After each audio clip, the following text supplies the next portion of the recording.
여러분, 우리 이 12장을 좀 이렇게 살펴보면요, 이스라엘의 해방을 위해 애굽에 내리실 마지막 재앙, 그것은 장자와 가축에 처음 난 것의 죽음입니다. 이스라엘에게는 구원 사건이지만 애굽인들에게는 심판의 날입니다.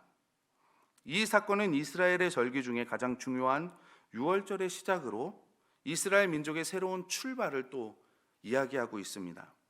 하나님께서는 이날을 대대로 기념해서 후손들에게 절기로 지키라고까지 명령하시는 굉장히 이스라엘에게 중요한 절기입니다. 애굽 사람들이 생각하는 최고의 복은 뭐냐면 장자가 받는 복입니다. 우리 민족도 그렇잖아요.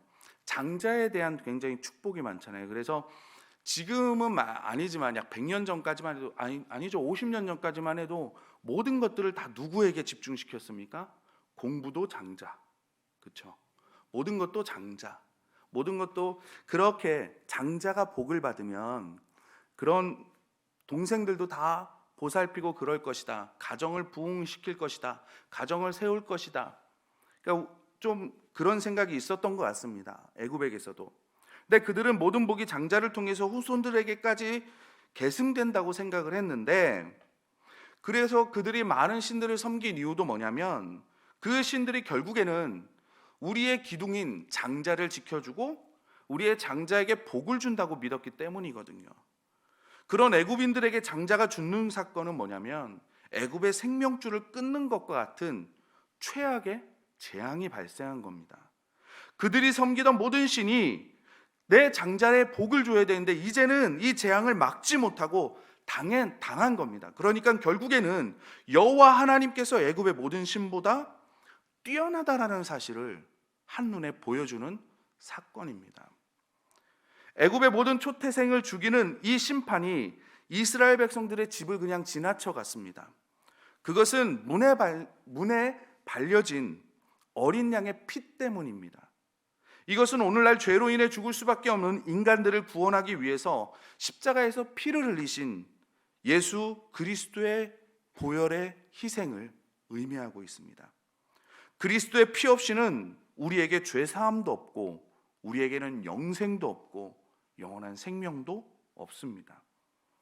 마침내 바로는 항복하고 모세의 요구대로 이스라엘 백성들을 떠나라 하였고, 하나님께서는 이들을 출애굽을 기념하는 유월절의 규례를 어떻게 지킬 것인지에 대해서 아주 자세하게 설명해 주셨습니다. 이러한 유월절의 의식은 신약에 나타난 예수 그리스도를 예표하는 구속사의 굉장히 중요한 사건입니다. 이제 애굽과 이스라엘 사이의 구별은 도덕성, 행위 이런 게 아닙니다. 오직 유월절 어린 양의 희생으로 구분되어집니다. 이 유월절 사건이 있은 후에야 출애굽이 시작되는 거고요. 그 전에 경험했던 기적들, 그 전에 경험했던 많은 체험들, 그런 모든 것들은 다 이 유월절 사건을 준비하기 위한 모든 것들입니다. 어린 양 예수 그리스도로 말미암아 정결해야 되는 겁니다. 여러분, 이 유월절 사건이 이제 이전의 나의 삶과 새로운 나의 삶을 바꿔지는 그 분기점이 되는 겁니다. 우리의 구원의 터닝 포인트가 되는 겁니다. 애굽의 장자는 심판을 받고 이스라엘은 하나님의 장자가 되어 하나님의 기업을 얻기 위해 가나안을 향한 긴 여정이 시작되는 겁니다. 드디어 새로운 여정이 시작됩니다. 출애굽이 출발을 한 겁니다. 그래서 12장 2절을 보면 이달을 너희에게 달의 시작 곧 해 첫 달이 되게 하고 말씀하십니다. 여러분, 지금까지 살았던 건 다 무효라고 말씀하시고요. 오늘부터 내가 카운트다운 하겠다는 겁니다. 우리가 예수 그리스도를 만나기 전에 살았던 삶은 하나님 앞에 계속되지 않습니다. 피로 씻음 받고 죄 사함을 받고 거듭난 이후부터 하나님은 우리의 삶을 카운트다운 하기 시작합니다.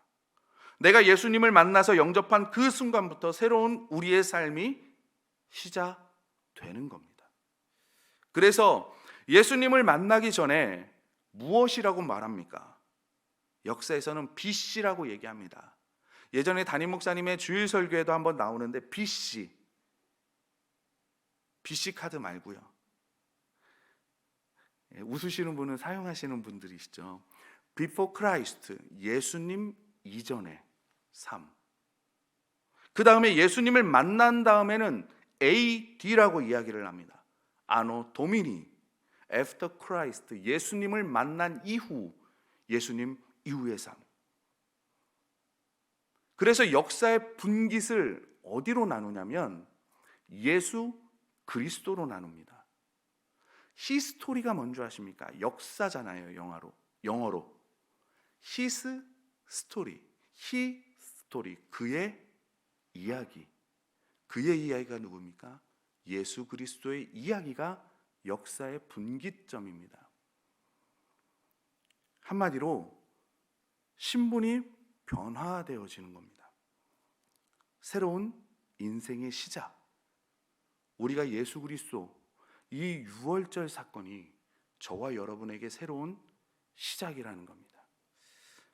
가끔 이런 생각을 합니다. 왜 그리스도인들은 이렇게 연약한 모습으로 살아갈까? 저번 주 말씀 기억하십니까? 2주 전인데 하나님께서는 우리를 독수리처럼 창조하셨는데 왜 나는 병아리처럼 닭처럼 살아가야만 되는 것인가? 나는 분명히 사망의 법에서 생명의 법으로 옮겨졌는데, 나는 사단의 자녀에서 하나님의 자녀로 옮겨졌는데 왜 나는 그 이전의 삶을 벗지 못하는 것일까? 시편 2편을 보면 너는 내 아들이라 오늘 내가 너를 낳았도다. 하나님께서는 나를 아들이라고, 하나님께서는 나를 낳으셨다고 그렇게 말씀하시는데 나는 왜 하나님의 아들의 삶을 살지 못할까? 시편 8편에는 인간을 하나님보다 조금 못하게 지으셨다고 성경은 말씀하고 있습니다. 그런데 왜 나는 그런 존재인데 그렇게 살지 못할까? 요한복음 10장에는 하나님의 말씀을 받은 사람들을 신이라 하였다고 하였는데 나는 하나님의 말씀을 받은 자인데 왜 이렇게 살아갈까? 여러분, 우리는 하나님의 자녀로 변화되어졌습니다. 하나님께서 하나님보다 조금 못하게 지으신 그런 존재입니다. 하나님의 말씀을 받은 자입니다. 그래서 이제는 신이라 불리는 그런 존재가 되었습니다. 예전에는 노예였는데, 예전에는 비참한 삶을 살았는데, 예전에는 부모 없는 자처럼 그렇게 살았는데 이제는 아닌데 왜 아직도 우리는 그것을 벗지 못할까? 여러분, 우리의 삶에서 하나님의 자녀로 사실 때가 많으십니까? 아니면 그러지 않을 때가 많으십니까? 하나님보다 조금 못한 그런 신과 같은 존재로 사십니까? 아니면 연약한 인간으로 그렇게 오늘 하루도 힘들게 살아가십니까? 하나님은 우리를 그런 존재로 부르지 않으셨습니다. 이렇게 우리가 구원받은 이후의 삶을 살 때, 유월절 이후의 삶을 살 때 하나님은 우리에게 두 가지 신분을 주십니다. 첫 번째는 하나님의 군대입니다. 군대. 여러분, 400년 동안 노예 생활을 하면서 등짐을 지고 비참한 생활을 했던 사람들을, 그 사람들이 유월절을 경험하자 하나님께서는 그들을 노예라고 부르지 않으시고 그냥 그 자리에서 하나님의 군대다 라고 명명하십니다. 저와 여러분은 일반 백성이 아니라 여호와의 군대로, 하나님의 군대로 부름받은 자임을 믿습니다. 여러분, 군대가 훈련을 놓치면 사고가 납니다. 훈련을 받지 않으면 내가 하군인지 얘가 적군인지 분간을 하지 못합니다. 하나님께서는 우리를 군대라 부르셨습니다. 여호와의 군대로서 제대로 배우고 제대로 훈련하는 것이, 훈련을 받는 것이 굉장히 중요합니다. 그리고 또 무엇을 위해서 우리가 싸울 준비를 하고 있는지 분명히 알아야 합니다. 하나님으로부터 우리를 멀리 떼어놓으려는 사단의 꼬임에 맞서서, 그리고 세상 속에서 하나님의 백성으로 살아갈 수 없도록 만드는 그 유혹에 맞서서 우리가 싸워야 합니다. 하나님의 전신갑주를 입은 여호와의 군대로 우리가 세워져야 합니다. 그래서 여호와의 군대로서 나는 지금 누구와 싸우고 있고 지금 누구와 싸워야 하는가? 나의 삶의 현장에서 이해하고 섬겨야 할 대상이 누구이고, 아니면 내가 싸워야 할 대상을 확실하게 구분짓는 것이 굉장히 중요합니다. 두 번째 신분은 제사장입니다. 19장 5절에서 6절을 보면 세계가 다 내게 속하였나니 너희가 내 말을 잘 듣고 내 언약을 지키면 너희는 모든 민족 중에서 내 소유가 되겠고 너희가 내게 대하여 제사장 나라가 되며 거룩한 백성이 되리라. 너는 이 말을 이스라엘 자손에게 전할지니라. 하나님은 우리가 다시 노예의 삶으로 돌아가기를 원치 않으셨습니다. 나 혼자 잘 먹고 잘 살기 위해서 사는 사람이 아니라 누군가를 돕고 누군가를 섬기고 누군가를 세워야 할 그 제사장. 여러분, 제사장이 누구입니까? 제사장이 어떤 사람입니까? 하나님 앞에서 항상 정결함을 유지하는 사람입니다. 하나님과 백성 사이에서 중재하는 사람입니다. 신앙적으로 성숙하고 영적으로 충만한 깊이를 가지는 사람. 그래야 주님을 만나지 못한 사람이 주님을 만날 수 있도록 이끌어 줄 수 있고, 이제 주님을 만난 사람들에게는 신앙적으로 성숙할 수 있도록 손을 내밀어서 잡아주고 이끌어주고 뒤에서 밀어주고 하나님 앞에 더 가까워질 수 있도록 끊임없이 나를 경영하는 사람. 이것이 노예에서 바뀌는 저와 여러분의 새로워진 신분이라는 겁니다. 이 군대, 하나님의 군대, 하나님의 제사장의 그 신분이 저와 여러분의 신분임을 믿으시기 바랍니다. 그래서 우리가 이 신분으로 살기 위해서 오늘 본문을 통해서, 오늘 이 12장을 통해서 하나님께서 가르쳐 주시는 그 세 가지, 어떻게 살라고 하는 그 세 가지의 말씀을 통해 은혜를 나누고자 합니다. 첫 번째는 피를 바르는 겁니다. 우리 12장 7절 말씀을 다 같이 한번 읽어보겠습니다. 12장 7절 말씀입니다. 12장 7절 말씀 시작. 그 피를 양을 먹을 집 좌우 문설주와 임방에 바르고. 아멘. 우리 찬송가 중에 이거 있잖아요. 주의 보혈 능력 있도다. 주의 피 믿어. 주의 보혈, 그 어린 양의 매우 귀중한 피로다. 우리는 그동안 저질러왔던 죄의 잘못된 행동들로 인해서 진노와 심판을 받아 마땅한 존재입니다. 그러나 예수님의 피로 이 모든 저주에서 끊어졌습니다. 십자가의 보혈이 저와 여러분을 보호합니다. 애굽의 모든 장자가 죽어갈 때 하나님은 피를 바르라 말씀하십니다. 피를 바르면 하나님께서 보호해 주시고 그들을 하나님의 장자라 불러주시겠다는 겁니다. 그렇다면 피를 바른다라는 말씀은 무엇을 의미하겠습니까? 회개기도입니다. 씻음을 받는 것입니다. 우리는 씻음을 받지 않으면 하나님의 보좌 앞에 나갈 수 없는 존재입니다. 대제사장이라 할지라도 번제단에서 자기를 씻어야만 하나님 앞에 들어갈 수 있었습니다. 지성소에 들어갈 수 있었습니다. 씻음을 받지 않은 레위 제사장들 성막에서 아무것도 할 수 없었습니다.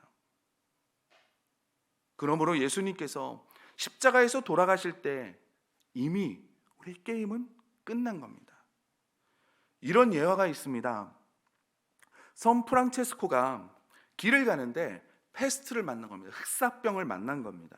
그래서 프란체스코가 이 흑사병에게 묻습니다. 야, 너 어디 가냐?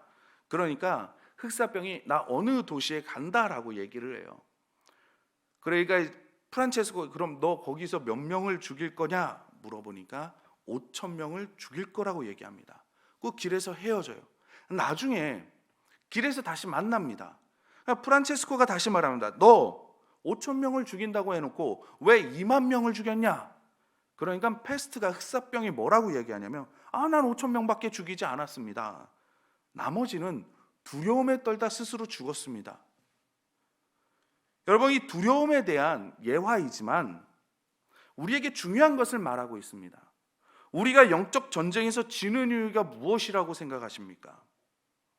두려움 때문에 지는 겁니다. 만약에 어려움이 오면 어떻게 하나? 내가 말씀대로 살면, 불이익을 당하면 어떻게 하지? 말씀대로 살 때 손해보면 어떻게 하지? 눈총 받으면 어떻게 하지? 이런저런 걱정을 많이 합니다. 여러분, 이런 것들이 우리를 두렵게 하고 우리를 하나님의 말씀대로 살지 못하게 합니다. 영적인 것은 우리가 잘 싸워 이기는 게 아닙니다. 내가 능력이 많기 때문에, 내가 많이 배웠기 때문에, 내가 건강하기 때문에, 내가 힘이 세기 때문에 승리하는 게 아니라 이미 예수님께서 그 십자가상에서 승리하신 것입니다. 이미 주님이 십자가의 승리를 우리에게 안겨주셨기 때문에 우리가 승리하는 것입니다. 우리가 이 보혈의 피를 가지고 나아가면, 우리가 우리의 삶에서 이 보혈의 피를 적용하고 나아가면 승리하게 되는 겁니다. 여러분, 문제가 생기셨습니까? 문제가 잘 안 풀리십니까? 삶이 어려움이 있으십니까? 예수의 피가 우리를 회복시킬 줄 믿습니다. 승리는 내 것일세, 승리는 내 것일세. 구세주의 보혈로서 항상 이기네. 우리가 입술을 열어 찬양하는 그 찬양의 가사가, 여러분, 그 찬양의 가사처럼 구세주의 보혈로 우리가 우리의 삶에서 승리하며 나아가는 줄 믿습니다. 여러분, 인생이 내 맘대로 되지 않지 않습니까? 성경에서도 너희가 걱정한다고 키를 한 자나 키울 수 있냐? 너희 머리를 희게 할 수 있냐? 검게 할 수 있냐? 아무것도 못한다는 겁니다. 내가 잘해도, 내가 열심히 해도 안 풀리는 것이 정말 많이 있습니다. 우리 인생 속에서 내가 잘해서 내 인생이 잘 풀리는 게 아니라 이미 우리 주님이 십자가 위에서 이기신 승리의 싸움을 내가 싸우기 때문에 잘 되는 겁니다. 이것이 그리스도인의 보장인 겁니다.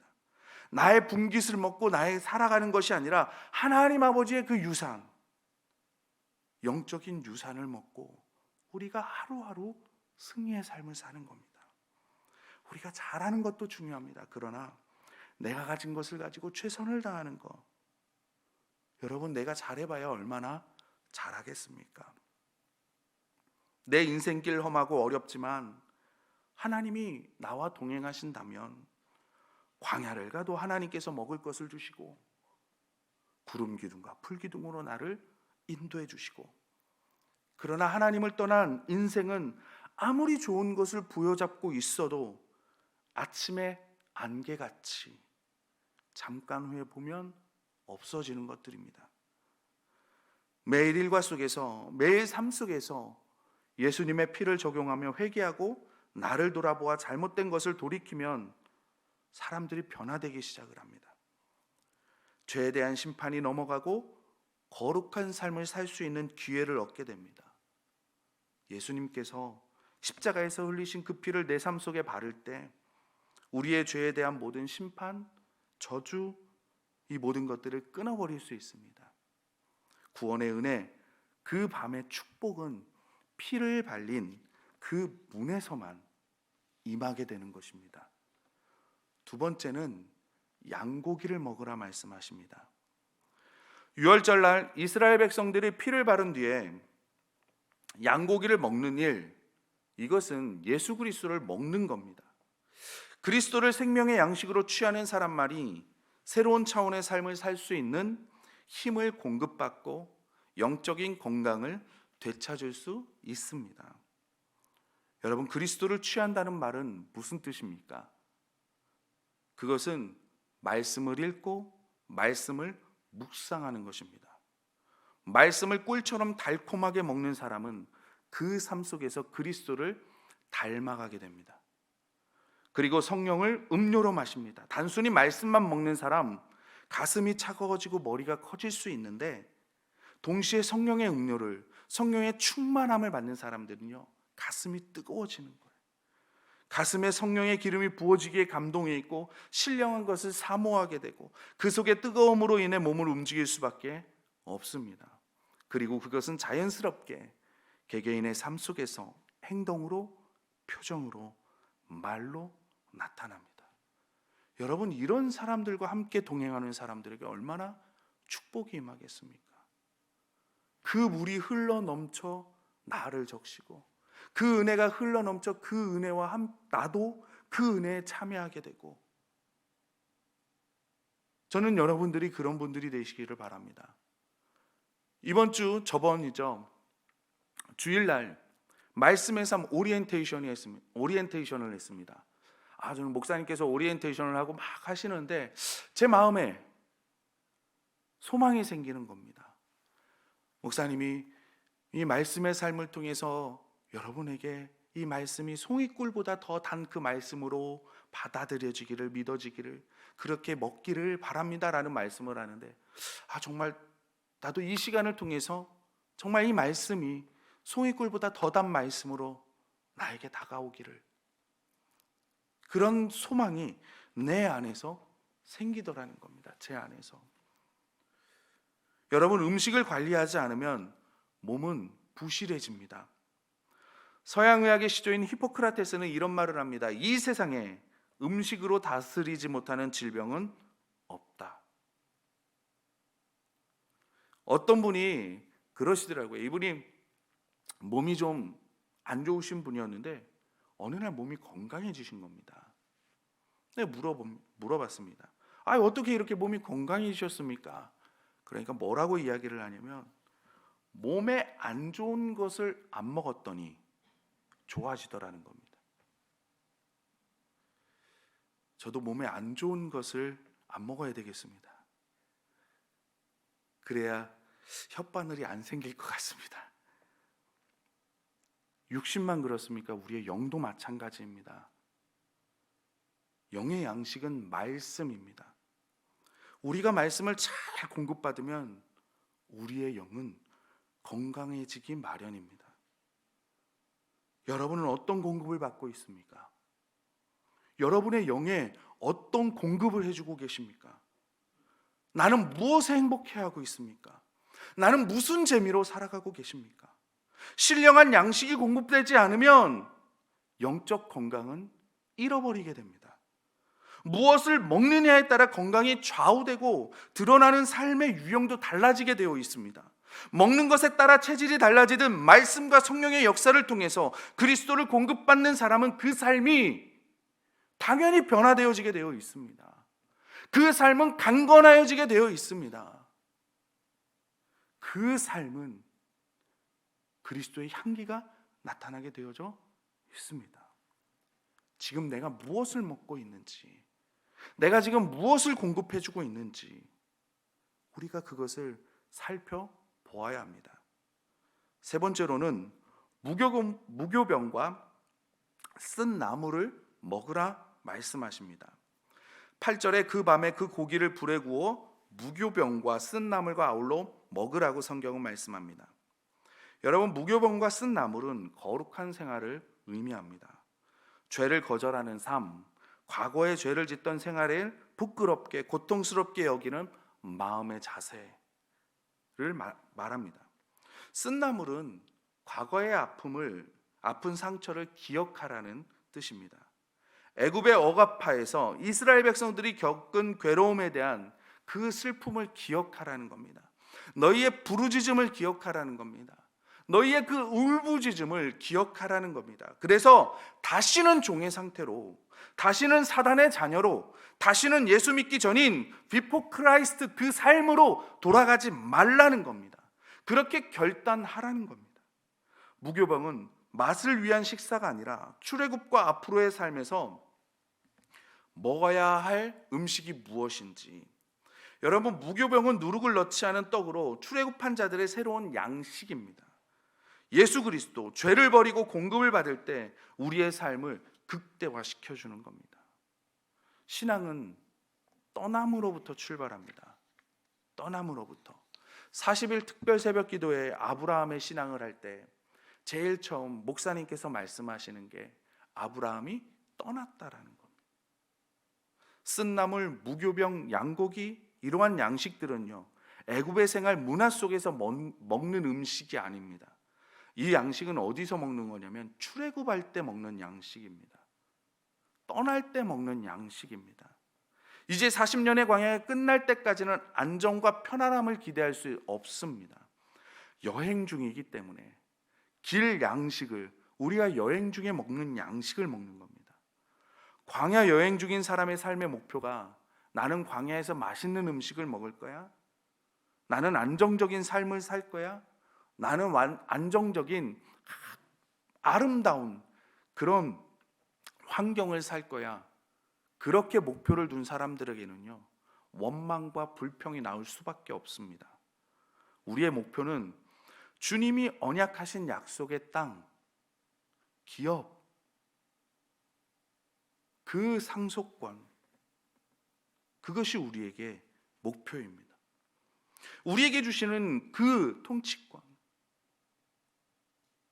너희는 생육하고 번성하여 땅에 충만하라, 땅을 다스리라, 주님 하나님께서 우리에게 말씀하신 그 통치권을 가지고 가나안의 7 족속을 정복하고 그들의 죄악과 우상들을 깨트려야 하는 겁니다. 그 땅을 정결하게 해서 하나님의 통치가 실현되는 하나님의 나라를 만들어 가야 합니다.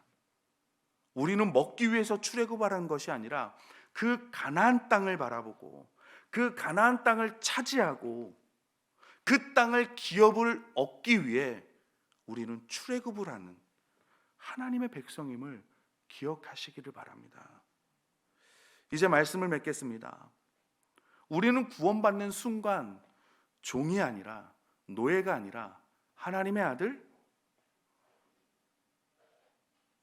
우리는 애굽의 백성이 아니라 하나님의 군대로 부름을 받은 사람들입니다. 군인으로서 우리가 말씀으로 훈련을 받고, 이제 목사님께서 많은 훈련들을, 말씀의 훈련들을 지금 해 나아가실 겁니다. 그 훈련을 받고 새로운 가치관과 목적을 가지고 우리가 나아가야 합니다. 삶의 방향도 달라져야 합니다.